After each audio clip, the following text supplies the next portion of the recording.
Wow. I just had an amazing conversation with my friend Tom Digregorio, the founder of AquaGuard. If you're in the Atlanta area, you know AquaGuard, and it is so cool to hear his story from hardships in his family and his life and in the business to where he laid off half his staff to an incredible exit story. And I'm so excited for you to hear from my friend Tom. Welcome to Market Mavericks. I'm Matthew Eford. Join me as I speak with leaders who are redefining industries in every corner of the market. From startups to established businesses, we'll uncover the strategies, challenges, and insights that drive success. Get ready to be inspired by the Mavericks who are shaping the future of business. Welcome everyone to Market Mavericks. I have with me here Tom Digregorio here. I'm so excited to have Tom with me. Tom and I met through the Institute for Entrepreneurship. We have a mutual friend, Chris Hanks.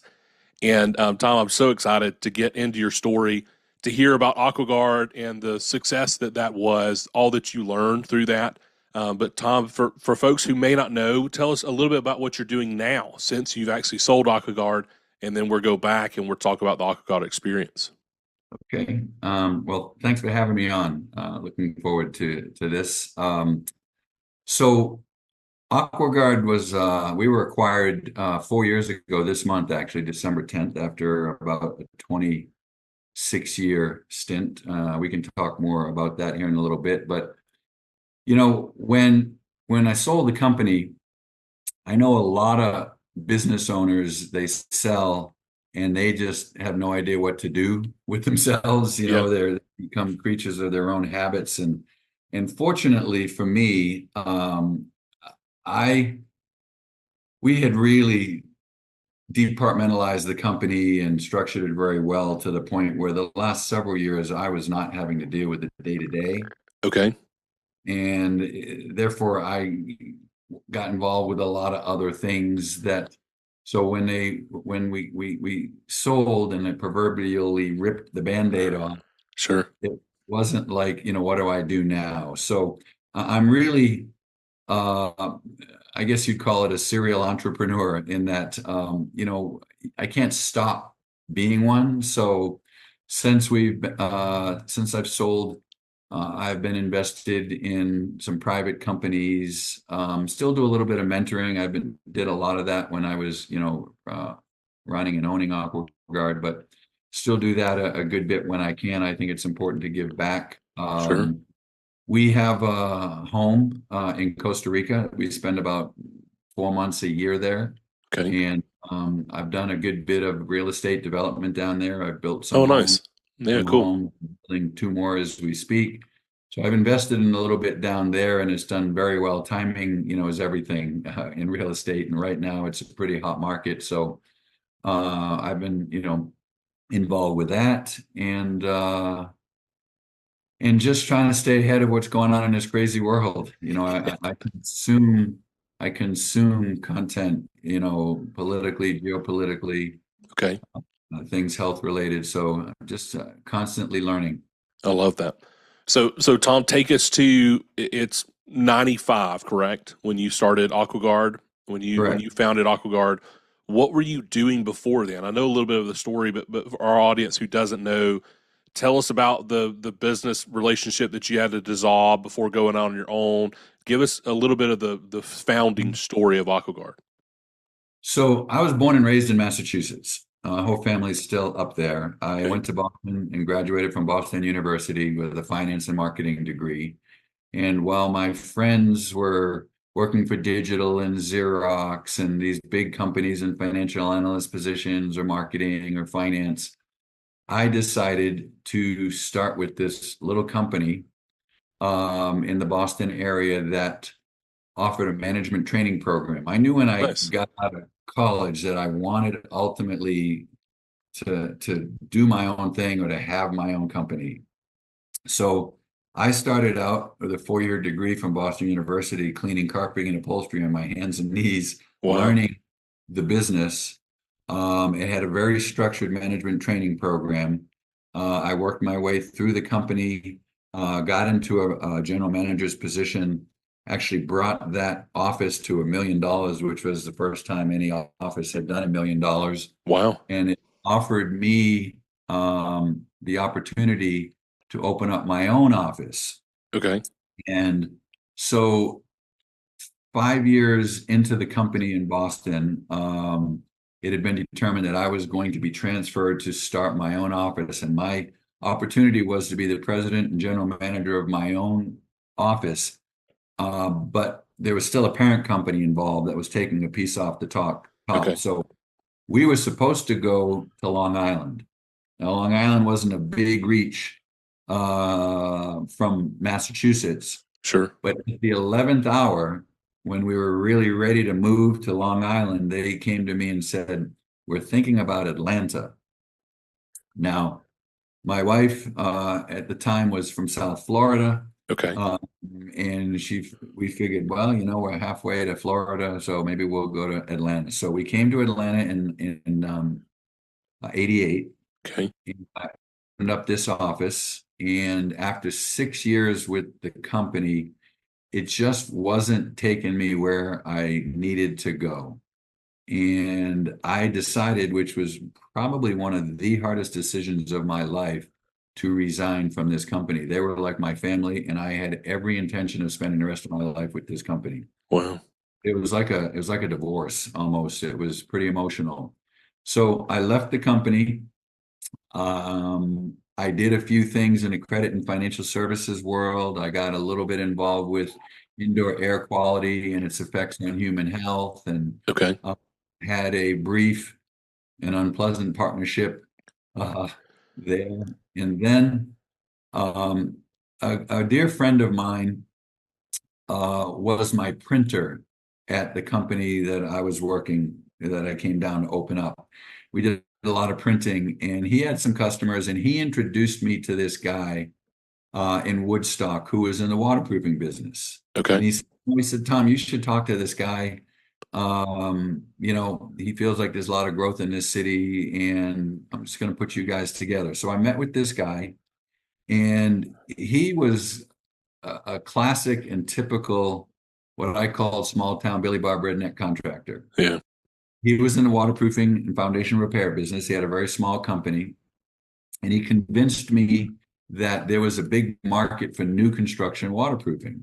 At the time, they were building literally 20 to 30,000 homes a year here in Atlanta, Okay. and probably half of them were basements. So he convinced me that we could jump into this market. So I became partners with this guy. I sold my BMW. I bought a pickup truck, a trailer, a spray rig, and I was out spraying new construction waterproofing. You've probably seen it when you drive by subdivisions. You'll see the foundation wall go up. They pull the panels off the wall, and usually within a day or two, it's sprayed black Yeah. with this asphalt type product, and we put in a footing drain around the base, and that was it. So I did that. Was trying to build a new construction division. This guy I partnered with probably taught me more what not to do than what to do. Okay. Which He, is valuable. he, he was technically smart. He knew kind of what he was doing. But when it comes to the contracting world, I found he, like a lot of them in all contracting worlds, they're kind of technically smart, but they're customer service and business. Yeah. And we were definitely cut from a different cloth. Okay. When I realized the ethics or lack of on his part was involved, I was 8 months into it with this guy. I remember coming home one day and talking to my wife and saying, "You know what? I just can't do this. Sure. I can't do this with it." So I dissolved the partnership. I had like two builders that we had, that I was able to keep. Okay. And I started AquaGuard in January of 95 and said, "You know what? I'm going to do this on my own." And that's kind of how it started. So It was a talk us little, through the first 12 months or so of AquaGuard. You start with you got a couple of builders, the new construction space. I know some of the stories, so I don't want to jump the gun, but how long do you stay in new construction? What does the first kind of 12 to 24 months of AquaGuard look like? well, my goal, my first year in business was to make sure I was around at the end of the year. Sure. So it was, I was continuing to learn and grow. I was out spraying foundation walls. We had one technician that I brought. This guy actually had worked with me in the fabric cleaning company. He was from Wow. Massachusetts. Okay. Actually, he actually used to date my sister years ago. I played Little League with this guy many moons ago. So we were out spraying foundation walls, and when I wasn't spraying a wall, I was out shaking hands trying to find builders and just try to build the business. Um, what I learned though in the first year um, was there wasn't a lot of money in new construction waterproofing. Believe it or not, Matthew, a four, five, $600,000 house with a basement, these builders were spending $300 to $500 on the foundation. That was it. Wow. So if you weren't doing 10, 15 foundations a day, you really weren't making money. Yeah. I tried to sell them waterproofing because, see, the building codes here in Atlanta do not, believe it or not, require a builder to waterproof a foundation wall.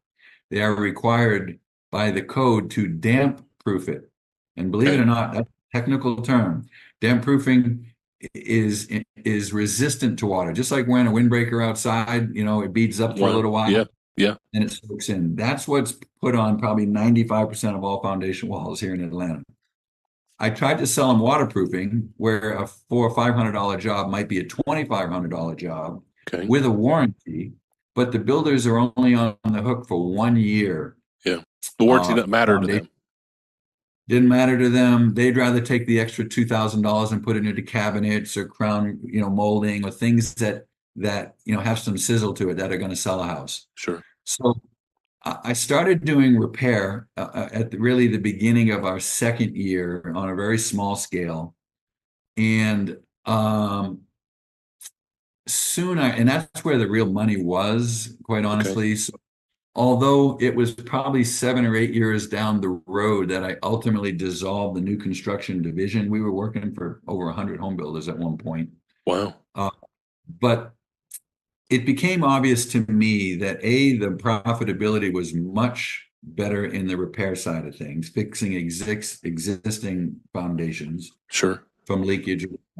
The builders really didn't care. So it was kind of like, why beat my head against the wall dealing with builders who don't care and don't have to.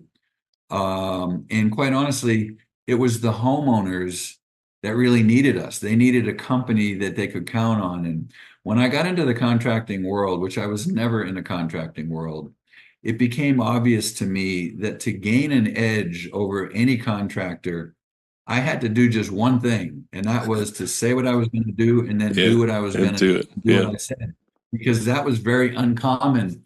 And our first slogan as a company was a service company with integrity and a contractor who cares. I love that. Because in the contracting world, if you spoke to somebody about their experience with a contractor, 25 years ago, even today, chances are caring and integrity are not going to be in that conversation. Yeah. So I knew I was going to be different.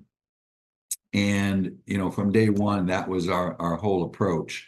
And then we just started, growing it slowly but surely because of my leadership skills and my management skills. I was out to build a company, and Sure. and I realized really early on that doing this was going to be way over my head, no matter how good I was. Okay. My success personally and the success of the company was going to be based on the success of my people. Sure. So my goal has been, always was, and always will be hire, train, motivate, and develop I love people. that. Yeah. And So if you don't do that, you're a one-trick pony kind of thing. So I definitely want to come back to that because that's obviously huge. It's the cornerstone of the success that you had at AquaGuard.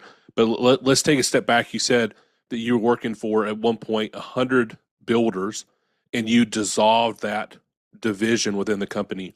Talk us through what was the analysis like? How did you decide we've got people sending us leads, and we're choosing to go away from that business that we know is there even though it's not as profitable? What was that analysis like for you and your team? Well, it boiled down to obviously profitability, and it was a big part of it. It was hard to make a lot of money. New construction was kind of a thankless position because the builders didn't care. You sometimes you'd wait for your money. Sure. When you did a new construction job, you had two things to do basically: spray the wall black and then put in a footing drain. And you'd be surprised how many. They would come back and backfill the lot. And you'd be surprised how many calls I'd get from builders saying, "Hey, you never put the drain in." And I go, yeah, we did. No, no, it's not there. And I go, because they would just bury the ends of it. And, they'd get mad. Yeah. They'd come on out and show me where it is. And anyway, it was just, if I was going to be investing time into our company, I wanted to do it with the right customer, and builders Yeah. just weren't. So Sure. so it was a pretty easy decision, quite honestly, to dissolve that and to really focus on the people who needed us most, which was basically homeowners. I love that. What percentage do you estimate was of your revenue was that you dissolved at that time? Oh, it was probably 40%. Wow. Yeah, 40. it's impressive, right? Hindsight's always 2020. It looks great now because of the success that you had, but to make the decision to say, "Hey, we're going to walk away from 40% of our revenue because it's not the way that we need to go." So, as the leader, what advice would you have to a small business owner or someone who's growing a developing business that they're trying to pick the things? There's a million things they can do. What advice would you have to help them be focused? That's a great question. I think a lot of business owners, and this is very normal, but people go after the shiny things. Oh, look at that. Builders, lots of work. They're calling you. What could be better? And it's a shiny thing. And sometimes you have to look at those shiny things. Is it really just kind of a lure in the water that looks attractive? Yeah, Now, I had gone down that road and I realized what new construction was and wasn't. And at the end of the day, if I was going to invest time and money and my people and resources into something, it had to be, profitable, number sure, one, and with people and customers that cared. And so I just knew the other thing, and this is a big one, because builders didn't care, and because they weren't forced to do the job right in new construction, I knew there was going to be a repair market in this town forever. And I yeah, said, that's the shiny object I need to go after, yeah, is the repair market. And now it's proven. I mean, Atlanta was 2.5 million people when I got here. There's what, close to 7 now. yeah, And yeah. And there's, and the damp oh, word helps you a lot. yeah. So, um, you know, be careful about chasing the shiny things I love that. because it may be a trap. And you just got to go in with your eyes wide open, Yeah, and you have to track numbers. You have to see a lot of business owners, they're not tracking their numbers. They don't have reports. We would track anything you could track because where else do you know your ship is leaking if you're not tracking your numbers and monitoring everything? sure. So let's talk about that, Tom. You start to build a team. You get to where it's you and your friend from Massachusetts that has come down. You're adding on technicians. You're adding on office staff. You're adding on sales crew. What did it look like, the kind of employee ramp for you? What did that look like over the first 10 years or so of your business? Well, you know, remember, I knew that no matter how great a company we are, and this is another little nugget here for anybody in any industry, no matter how good you are at what you do, if your phone's not ringing, you're just a really good company waiting for the Yeah, phone to. yeah, I knew that I had to start doing some marketing and building a reputation, and in my case, a brand. If there's one thing that I'm most proud of is the brand that we built. And so we started ramping up. started doing, and I started in the yellow pages. Everybody was in the yellow pages back then, and that was a game you'd get sucked up into. You'd buy a page, and then next year the rep would come and say, competition's got a half page. You need to come stick that. Next thing you know, you're in what's called a double truck, which is two full pages, and that's a dying breed. But we did that. Um, and of course, referrals are really important.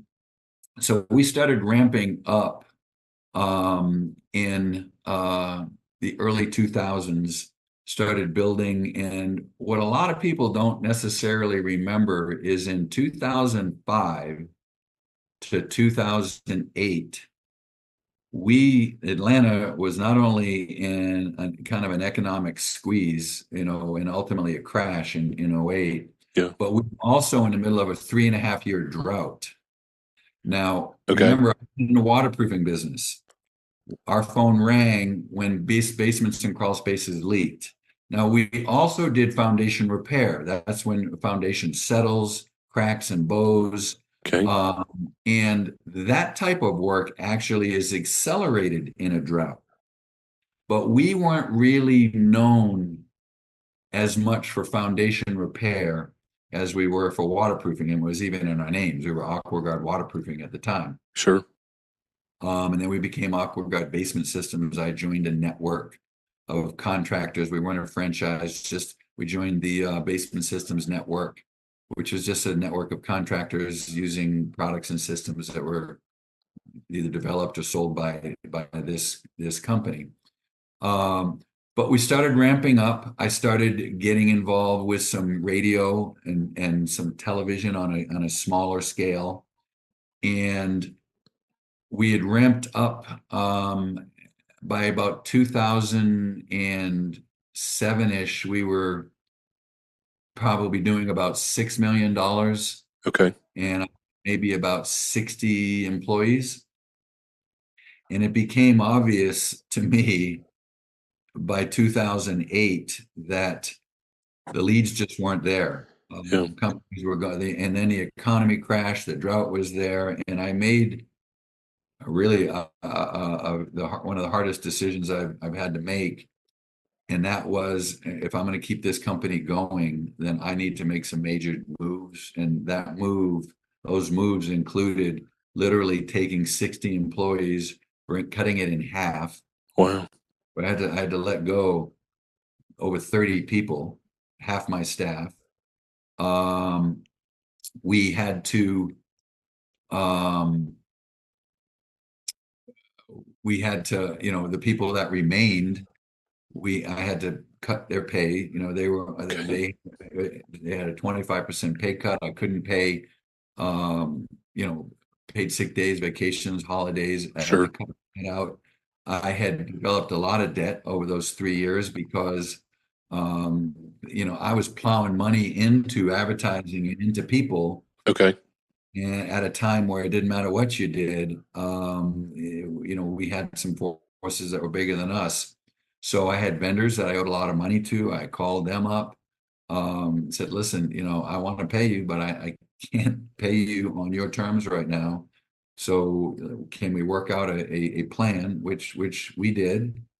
Um, I was basically out of money, so I had no choice. I borrowed some money from my mom at the time. Okay. I cashed in my life insurance policies, which I had some cash value in those. I sat down with the 30 remaining people we had, put them in a room and said, folks, this is where we're at. We're Wow. gonna get we're gonna get through this. I need your cooperation. I need your commitment. And together, I think we can do this, and we're gonna do this. So we stuck it out. I was also going through some pretty personal challenges at that time. Um, Prior to that, in '04, I lost the mother of my kids to cancer. Wow. I was 45 years old. My kids were 14 and 18. Wow. That was a major blow to the Sure. family. I had actually remarried about it was about 3 years later. Unfortunately, it was not a good marriage, and it added a tremendous amount of stress. to my life. Sure. Um, and maybe um, the biggest thing that probably affected me on top of everything is that I lost my dad in '08, and my dad was by far my best friend, my mentor, one of the reasons I am who I am today. And so for all those reasons, Sure. um, I had to put on a happy face when we went into work, Yeah. knowing we were on a thread. And quite honestly, it helped mold me. Adversity is a strange thing. It can bring you to your knees, which it did. It brought me back to God. I had a total reinvestment in faith. Wow. Uh, and quite honestly, when you lose the mother of your kids at 45 years old, you question things like, Sure. and what's it all about, and why did this happen? But we got through it. And it was kind of ironic, Matthew, because when my dad died and everything was going on with the business and I was on a thread and things were not great on the home front and just trying to hold it all up, I I kind of had an epiphany, and it was a big one for me because you're holding on, you're holding on, you're holding on to your sanity, you're holding on to your kids, you're holding on to your business, you're holding on to a marriage, you're holding on so tight that it can just devastate you. Yeah. And I realized through my faith in God that, you know what, if everything failed and I lost it all, I was going to be okay. I would get through it. And I've used this example before. Sometimes when you love something so much, it could be a little kid with a puppy. It could be, when you're squeezing on because you love it Yeah. so, and you squeeze and you squeeze and you squeeze and you squeeze to the point where you're choking them out and they don't realize it, and you're choking yourself out at the same time. Yeah. So when I came to that realization that if I lost it all, I'd be okay. I'd get through it. And it was when that realization happened, it just changed for Yeah. me personally, psychologically, and ironically, in '09, the rain started coming back, Wow. and a good bit of rain, and all of a sudden the phone started ringing. And although I went, I cut my staff in half, we got through it, and things started coming back. And then I could see the light at the end of the tunnel. So that's kind of what got me through it. In 2010, I did do what I swore I'd never do, and that was take on a partner. Okay. I'll tell you a little bit about it. I was part of this network since 2000, this network of basement systems dealers. And I had met several people over the years, and I'd met a guy named Joe Rusk who we'd see at trainings and conventions with this network. And he approached me in 2010. He had a company just like mine in Cleveland. He was partners with his brother. Okay. And he knew that it was kind of limited with what we could do what he could do in Cleveland. And he asked me at the time, would I consider bringing him to Atlanta to be my general manager for 2 years? And if everything worked out, would I consider going into a partnership with him? So we agreed, put the contract together. 2 years into it, it was amazing. He was a real, he was kind of the operator, the drive, he was really, really good at that. And So I was those are listening that know traction. Are you the visionary and he was the implementer? Is that the two roles you exactly had? right. Okay. Now I had my plenty of years at being the implementer, but Sure. understand that we realized that together with our skills, we could take the company a lot further, Sure. faster than just one of us. Love So that. 2 years went by. Um, Believe it or not, believe it. And we didn't have one glitch. I mean, this was a partnership made in heaven. I Wow. was blown away. He was my very best friend, my business partner, and my exit strategy. He's 10 years younger than me. Okay.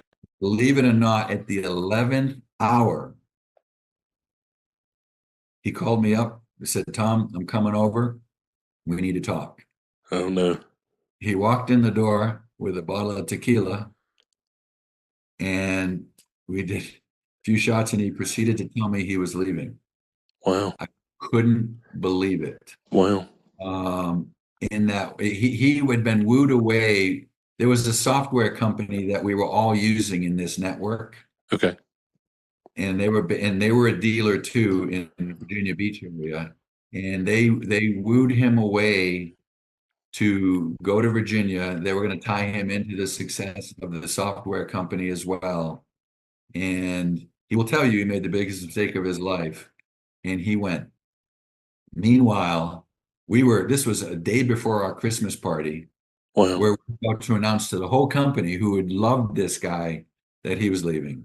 And in one fell swoop, I lost my very best friend, my business partner, and my entire exit strategy. Wow.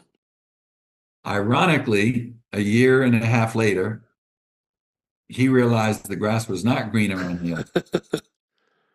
And he called me up and said, would you consider bringing me back? And if it wasn't who he was and the way he handled it, uh, it would have never happened. But after negotiations, um, quite honestly, the reason he's kicking himself is because our stock doubled in price in those 2 years, Sure. and he went from an earn out to a total buy-in. So for me, it was a grand slam. For him, it was still a home run, Sure. but it cost him a lot. So we brought him back in about 2012, and from 2012 to 2020, when we sold, we took the company from about, I want to say maybe 8 million to 45 million. Wow. What a Uh, growth. What so, wow. and honestly, we wouldn't have done it. I wouldn't have done it that well, that fast by myself. It Sure. just, he's just a super caliber person, super caliber guy, and to this day, an incredible friend. So I love that. So I so the 18 months, almost 2 years that he was gone, 2010, 2012, were you serving in the implementer visionary role? Did you step back into that implementer Oh, role oh again? yeah, I absolutely had to. Yes, Yeah. and we weren't doing traction at that point, by the way. Okay. But yeah, Okay. but yes, I absolutely stepped both feet in. I mean, we were all blown away. Nobody, everybody had become very attached and excited about Joe. He was that kind of guy. Yeah. So yeah, we jumped both feet back in. And then fortunately, when he came back, we just grabbed the old tiger by the tail and And took off. took off. So It was Tom, Go I ahead. appreciate you sharing about your wife. I want to take a step back. I appreciate you sharing about your wife and the experience that you had there, and even coming back to faith as a man of faith. I experienced a loss in our family of the passing of our son Noah. He passed in 2020. He died in my arms, and so the analogy you used about the kid squeezing the dog, I mean that hits home with me so much, and I see that for me, it's with my staff. That the tighter I try to hold them, that the less rest I find just personally. And the more kind of open handed I take my business or businesses and my employees, the better the relationship is across the board with everybody. That it's this idea of I want to invest in them for the season they work with us. And my goal is to elongate that season, that maybe they retire with us, but the season will close with us. But I love the way that you've modeled that in your life and in your family, but also with Joe bringing him back, right? I mean, that's a lot of grace that you extended to him, that Yeah, that you were getting ready to continue to step more into that visionary role, just didn't really have the language for it, and that you had to step back into the operations role. That's a huge step back. it was a shocker. It was a shocker. Stunned. I was stunned. It was the last thing I expected to hear from him at that time. But everything happens for a reason. Yeah, And believe me, we talked out for the better part of 8 months before he came back, to make sure that it was the right thing for the right reasons. I love And that. I'll just touch on that for a minute, because this, I think, is a little nugget that I cling to today, that I think is valuable for anybody in any form of life. And I tried to, whenever I was faced with a decision or a change or a move, I would ask myself, I would remind myself of my philosophy. If you do the right things for the right reasons, the right things usually happen. I love So that. I would put that on that model on everything I do in life. And you got to be super honest with yourself, because when you say do the right thing, well, I think a lot of people know what the right thing is. But then when you add for the right reasons, Yeah, that's when you got to really go soul searching. Are you convincing yourself it's for the right reasons? Are these really the right reasons? And if you can be totally honest and objective with yourself, then I honestly and truly believe that the right things typically happen. And it served me very well in my life and my career. I love that. So talk to us about when Joe comes back and you just hit this roller coaster of around 8 million to 45 million in 2020. What does it look like for you? What advice would you give if you could go back to Tom in 2012 and sit down with you and Joe? What advice would you give yourself to help prepare you to scale that fast and that big? Well, that's a great question. And I think scaling is probably the number one nemesis for most business owners. They Okay. just don't know how to scale. And we knew we needed a model to follow. We're both we're people persons. We were both leaders, both knew our business, this industry extremely well. But we knew the only way we are going to get where we want to go is to bring people along. And I mean, since the day I opened the doors, I was always bringing people in to buy into our dream, not my Yeah. dream, our dream, Yeah. and make them part of that. It was probably it might have been like 2016 that I was introduced to the book Traction with Gino Wickman. Okay.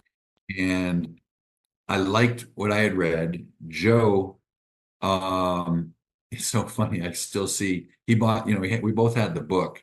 And if you saw his book, I mean, it was highlighted, the pages were bent. He underlined, pen, highlighters, folded pages, and we decided we were going to do it. And most people use a facilitator. Yeah. They bring in, and they're not cheap, $5,000, a day. And Joe said, I think we can do this. And we literally implemented every single facet of that book, I love from that. creating our management team to creating our core values, coming up together with them. A year later, the book says, hey, you may end up changing some of those. You may realize that, and we just followed it to a T. Level 10 meetings, all of it. And we empowered our people. We had our team meetings. They were very efficient.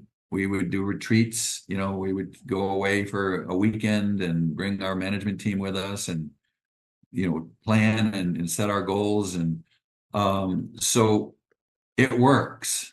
It was very, very labor intensive, Yeah. but if you follow it and you develop core values that you live by, hire and fire by, it works. I love It that. and How we many did employees did you have at that time, just for perspective for everybody? we in 2016 we probably had, Because you're on your path from 8 to 45 million. You're yeah, we somewhere in we that path. we were probably about 125 Well, people at the time. yeah. We had some great people. Um, we obviously put them in positions, trained, motivated, and developed them.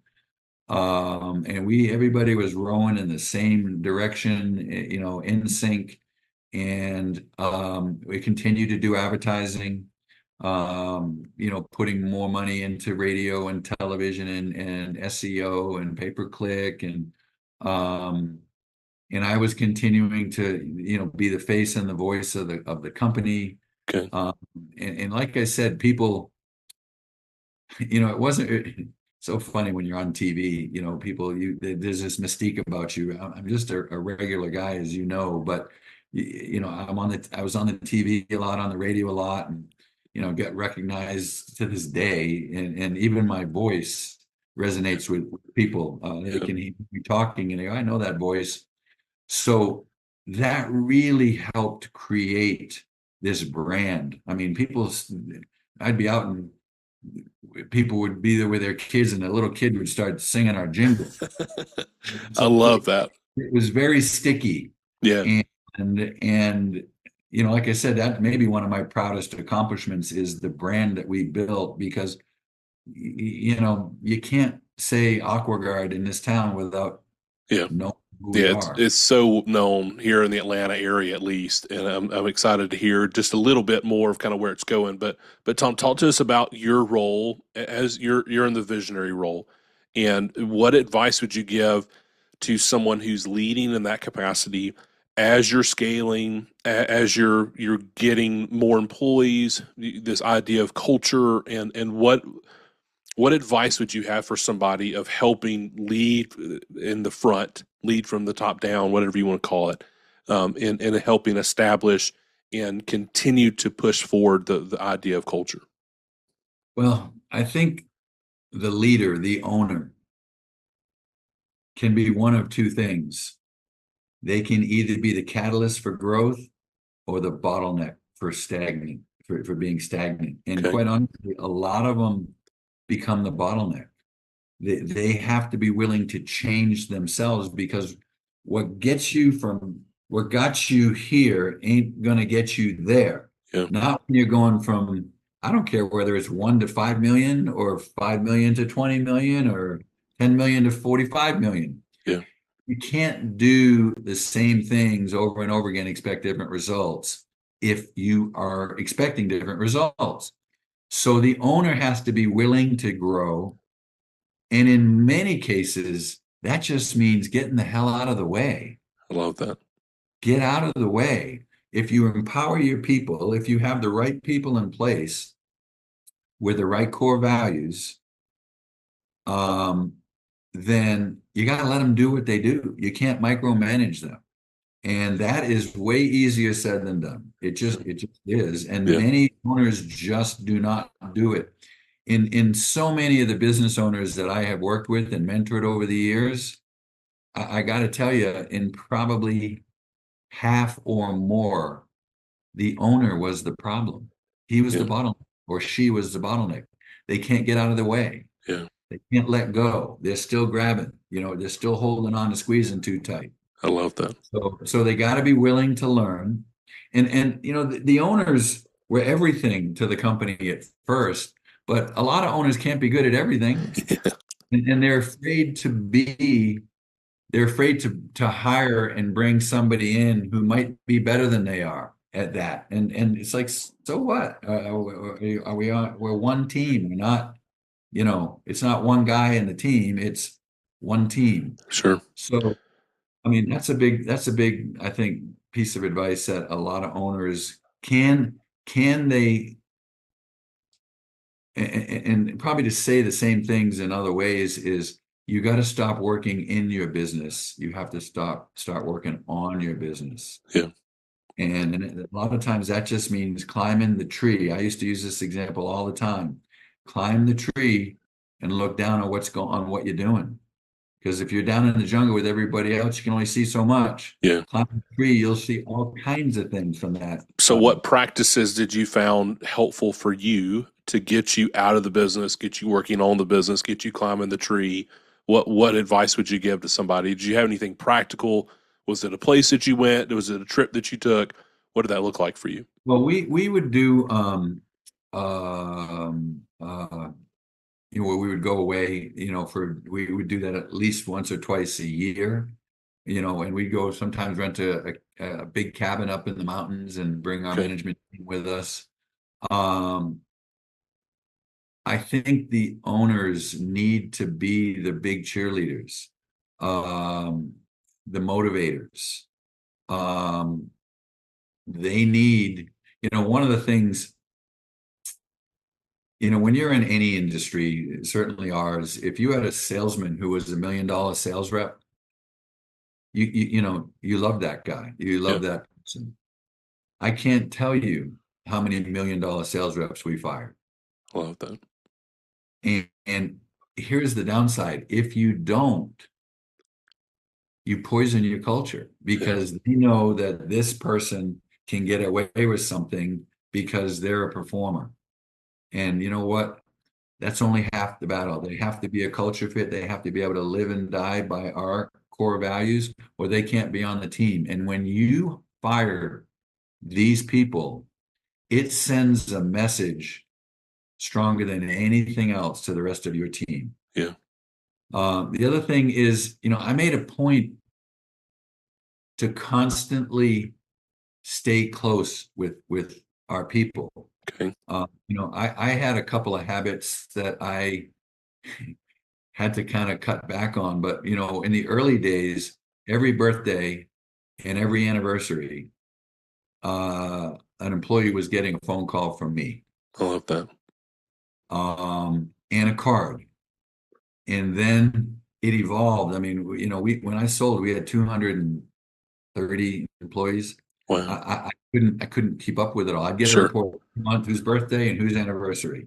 And it got to the point where I couldn't do birthdays anymore. I thought anniversaries were more important if I had to pick one. Yeah. So I would call them, all of them, on their anniversary. And let me tell you some of the funniest things that I used to get. You call some of our production guys, they're working hard out in the field, and they get a phone call from the owner of the company who doesn't talk to them a whole lot because I don't see these guys. When you're running Yeah. 30, 40 crews, and you've got 150 people in your production department, you just can't know them all like you used to.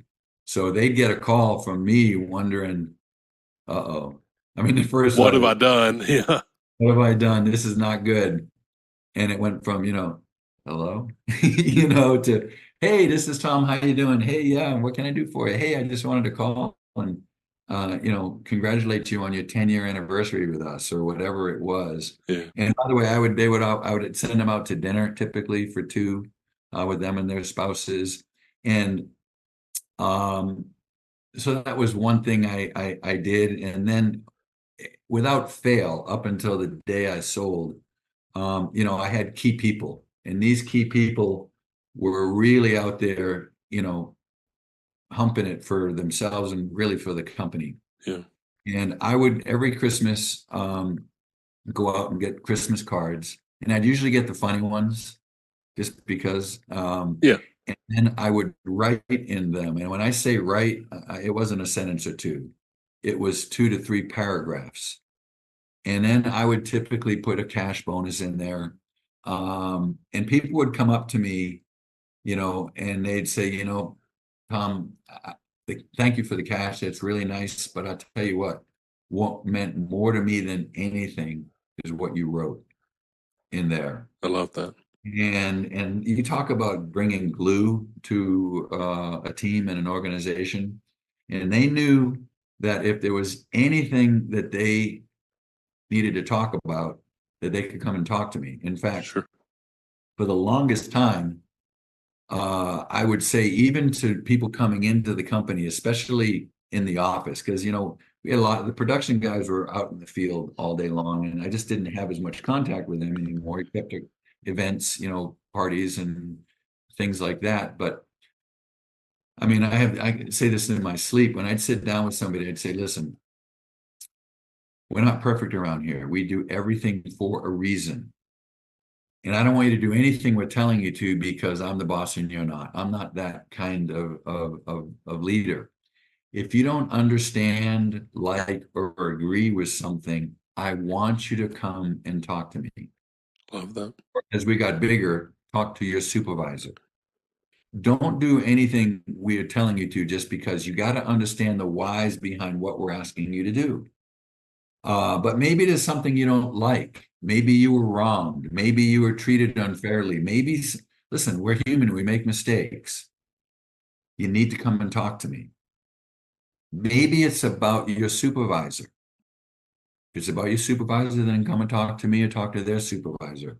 What I don't want you to do is to go and talk to somebody else Yeah. about what's bugging you, because now you've just committed a mortal sin called gossip. Yeah. This person doesn't know your circumstances, doesn't know the situation. All you're going to do is poison that person with a bad experience who can't do anything about it, who's probably going to go and tell somebody else, who's going to tell somebody else. And that's how you can poison a department. And there's been times over the years where I've literally had to wipe out a big chunk of the department because it had been poisoned. This was Yeah. back in the earlier days. So, encourage communication. They have to feel safe that they can come to you, because even today, and a lot of times people still wouldn't necessarily do it. They think, oh, if I'm going to come to you about my supervisor, I go over his head or her head, I'm going to get fired. I would say, no, listen, if they did something wrong or something that doesn't fit into our core values, let me tell you, you're not at risk for bringing it to us. They're at risk. Yeah. It's the way we roll around here. And people believe that because they knew they could trust me. I love that. So Tom, we're kind of coming up on the end of our time, and I could talk to you all day, and I'm so glad that we get to be a part of the institute together and get to talk more. But talk to us just in a kind of a synopsis maybe about the sale, right? I mean that's what so many business owners dream of, and folks, that's the finish line for them. That's or at least that's the next big step that they're going for. Talk us through that process. Give us kind of some of the background, if you don't mind, that you can or are willing to share. Okay. Well, here's the one big piece of advice for any business owner. Whether you ever plan on selling or not, you run, grow, develop, and structure your company for sale. Love that. Always. And I'll tell you why. Because ultimately, when you sell a company in a profit model, your value is based on your EBITDA, which is basically your net profit, times a multiple. And that multiple will be determined by how well packaged you are. Yeah. And so whether you either sell it or not, if you could literally take your business and hand it to somebody in a big 3-ring binder, and this is how we do everything, that's valuable. That's gold right there. So we had done that, and I knew that was the case, and I knew someday that I would sell. There's a company that has acquired us called Groundworks. And Okay. Groundworks was a company that started from scratch in 2016. They bought one dealer from the network we were in, and Matt Malone is the founder of Groundworks, and his goal was to become the first billion-dollar company in our industry. Wow. And he did it through acquisitions, but we've also done what's called greenfields, where we'll go into a market and start a company brand new. So I knew they were after us. And we had heard things like, oh, there's private equity involved, and you're going to get rolled up and spit out. And um, and they were trying to, which was certainly not the case. But it was probably August of 2019 Matt Malone called me, left a voicemail. He'd called me many times before. I mean, I knew him. We had talked a few times. I just said, no, I'm really not ready. And quite honestly, I didn't think we were ready. I knew what I thought the multiple would be we would get, Okay. but I also knew what our EBITDA needed to be, and we were probably a year away from that. Okay. I remember this. He left a voicemail on he left me a voicemail, and I was sitting in my office, my CPA and financial advisor, and one of my very best friends. I played it for him. He goes, Tom, listen. He says, a meeting, all this guy wants to do is have a meeting. Meetings are free. Yeah. Let's do it. I said, okay. So we did. We met very confidentially at the airport. They flew in town. He was very well aware of us. He knew, we were one of the top dealers in the network. He knew who we were. He knew that we probably had the very best brand he could possibly buy. He knew how well structured and successful we were. So we met. They actually made us an offer that day. Wow. And me and Joe and Kendall, my CPA and financial advisor, walked out kind of pinching ourselves, um, thought through it, prayed through it, realized that, this company really does have a goal in mind. Their core values were very similar to ours, and they had a goal to go and grow this industry. So we accepted. They gave me, I mean, you could say they gave me an offer I couldn't refuse, but I want you to know, Matthew, this wasn't about the money. I mean, Yeah. yes, obviously wanted to cash out Sure. at this point, but it wasn't to who the highest bidder was. It was what was going to make the most sense for me and my baby that we had developed and all the people that were part of this amazing team called AquaGuard. Sure. And they checked off all the boxes. Love that. So December 10th, 2020, we were acquired. I reinvested Okay. with Groundworks, became a founding partner and reinvested in a little over a year ago. Um, Cortec was a private equity company that originally helped Matt take it. He soon ran out of money to Sure. continue to grow like we were. Cortec came in 3 or 4 years later, company called KKR, which is maybe the second biggest private equity company in the world, took out Cortec. We had a nice liquidating event with our stock. When we were acquired initially, stock was given to many of our managers I love who that. several of which had been promoted several times. Some were in other parts of the country running companies or being regional managers.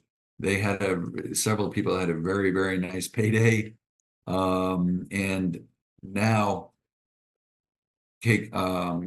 Groundworks' goal is to go public. Wow. Which now every employee in the company, and there's over 5,000 employees now, we're about 1.2 billion as a company. Every employee is now a stockholder, I love that. What a and cool story. we'll have a really cool, you know, bonus, so to speak, or Yeah. windfall when we go public, which we think can probably happen in the next 3 years or so. Wow. That's amazing.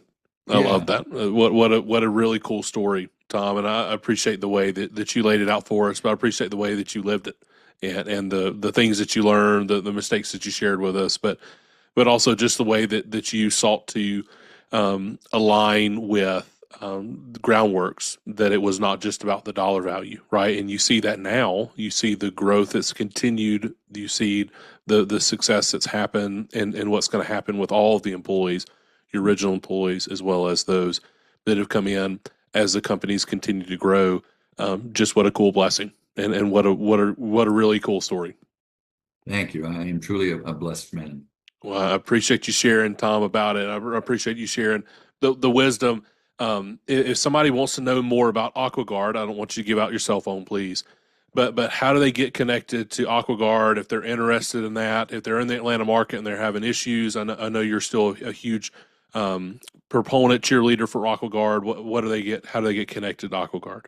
Yeah, I'm actually still doing a little bit of radio and television just to kind of stay in the I wouldn't call it the limelight because it's a lot less now. We have lots of national campaigns, but they can always call AquaGuard. And of course we're just look us up online. Yeah, And if you're interested in a career, Groundworks, we're always looking for great people. I mean, this company is moving. We're a very, very hot commodity in this world, and nobody is doing what we're doing in this space. So there's lots of opportunity as well. But if you're just looking for a company who's going to do great quality work, stand behind their work with a warranty that they can count on, obviously we would love for you to give AquaGuard. I love it. Well, Tom, brother, thank you again for your time. I will look forward to seeing you at the next Institute event. And everybody, thank you for joining us on Market Mavericks. We'll see you soon. Thank you for joining us on this episode of Market Mavericks. We hope you're walking away inspired and ready to take your own adventure to the next level. Don't forget to follow the show to keep up with our latest episodes. And if you enjoyed today's conversation, make sure to subscribe, share it with others who could benefit. And hey, if you know a market maverick who has a story that needs to be heard, please drop their name in the comments. We would love to bring their insights to the show. Until next time, keep pushing boundaries and leading with purpose.